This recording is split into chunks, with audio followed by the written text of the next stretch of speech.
আপনি জানেন, অনেক দূর থেকে যেন প্রাচীন সৈনিকের কণ্ঠ ভেসে এলো। হ্যাঁ জানি। ডিসেম্বরের 2 তারিখ আমরা ঢাকায় রেডিও অফিস আক্রমণ করি।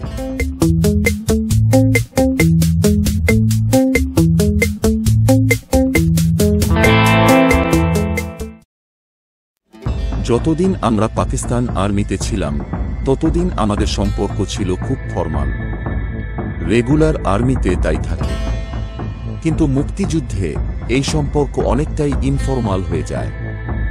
জেন্টেলম্যান, যে কোনো মুক্তির লড়াইয়ে সবাই এক হয়ে যায়, সেখানে কোনো ভেদাভেদ থাকে না।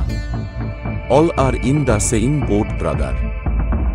যদিও আনোয়ার কিছুটা দূরত্ব রেখেই চলত, তারপরও আমরা অনেকটাই ইনফরমাল হয়ে যাই। তখন একদিন আমরা দুজন নিজেদের ঠিকানা একজন আরেকজনকে দেই।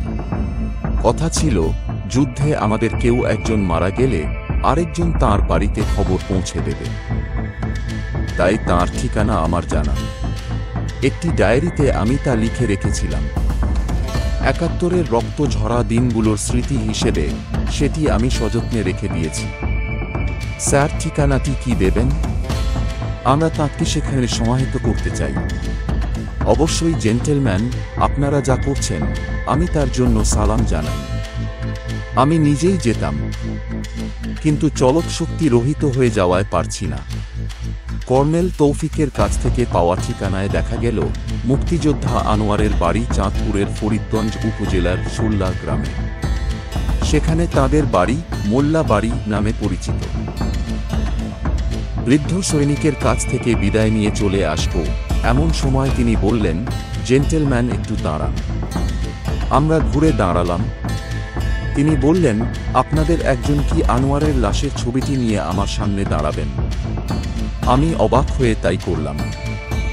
বুক বরাবর আনোয়ারের ছবি হাতে নিয়ে আমি দাঁড়াতেই কর্নেল তৌফিকের হাত হুইল চেয়ারে বসা অবস্থাতেই কপালে উঠে গেল। একজন সৈনিক তাঁর প্রয়াত সহযোদ্ধাকে সামরিক কায়দায় স্যালুট জানাচ্ছেন। চাঁদপুরের সোল্লা গ্রামে আমরা যখন পৌঁছালাম তখন পরের দিন সকাল ৮টার মতো বাজে। একরাশ ক্লান্তি নিয়ে আমরা মোল্লা বাড়ির খোঁজে নামলাম। বেশি খুঁজতে হলো না, বাড়িটি বেশ পরিচিত। বংশ পরম্পরায় এরা স্থানীয় জামে মসজিদের ইমামের দায়িত্ব পালন করেন।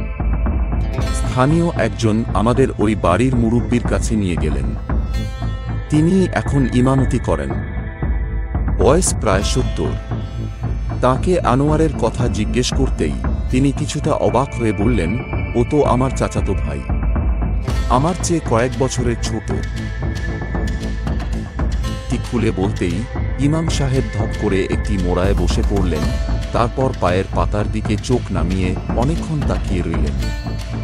যখন আমাদের দিকে তাকালেন তখন সে চোখগুলোয় তীব্র বিষাদ। তিনি বললেন, আহা, আমার ভাইটা কি মরার আগে পানি পেয়েছিল। এবার তার চোখ বাঁধ মানছে না। অনেক কষ্টে নিজেকে সামলে নিয়ে তিনি বললেন, যুদ্ধের কয়েক মাস পর ও গ্রামে এসেছিল। খুঁড়িয়ে হাঁটত। যুদ্ধে নাকি গুলি খেয়েছিল। একাই থাকত। তার বাবা মা আগেই মারা গিয়েছিলেন।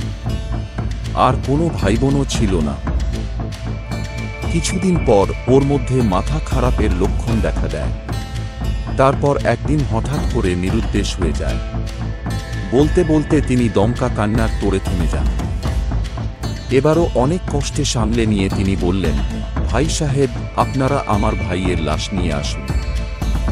আমি ওর মা বাবার পাশে তাকে কবর দেয়ার ব্যবস্থা করব। সব আনুষ্ঠানিকতা সেরে লাশ নিয়ে আবার সোল্লা গ্রামে পৌঁছালাম একদিন পর। তখন প্রায় দুপুর। আমার সাথে আছেন ইসমাইল ভাই আর ডাক্তার মিশকাত।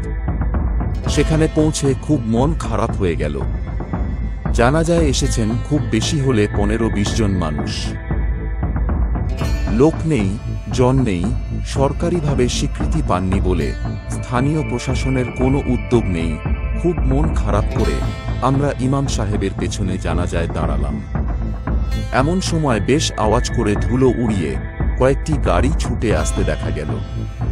আমরা একটু অবাক হয়ে জানাজা পড়া বন্ধ করে সেদিকে তাকিয়ে রইলাম। গাড়ির আওয়াজে ইমাম সাহেবের একামত শোনা যাবে না। আমাদের অবাক করে দিয়ে গাড়িগুলো জানাজার মাঠের সামনে এসে থামল। দেখা গেল সেগুলো আসলে ছোট্ট একটি মিলিটারি কনভয়। জিজ্ঞেস করলেন, এটা কি সৈনিক আনোয়ারের জানাজা? আমরা অবাক হয়ে বললাম, হ্যাঁ, এটা তাঁর জানাজা। অফিসার বললেন, কর্নেল তৌফিক কুমিল্লা ক্যান্টনমেন্টের জিওসিকে পুরো ব্যাপারটি জানিয়েছেন। আনোয়ার ছিলেন রেগুলার আর্মির সৈনিক, এরপর তিনি আনুগত্য পরিবর্তন করে মুক্তিযুদ্ধে অংশ নিয়েছিলেন। তার মানে তখন তিনি বাংলাদেশ আর্মির সৈনিকে পরিণত হয়েছিলেন। তাই আমরা তাকে সামরিক কায়দায় সম্মান জানিয়ে বিদায় দিতে এসেছি। তারপর আমাদের বিস্মিত চোখের সামনে আনোয়ারের লাশের খাটিয়ার সামনে একদল চৌকস সৈনিক সারিবদ্ধভাবে দাঁড়ালেন। সবার আগে লেফটেন্যান্ট কর্নেল।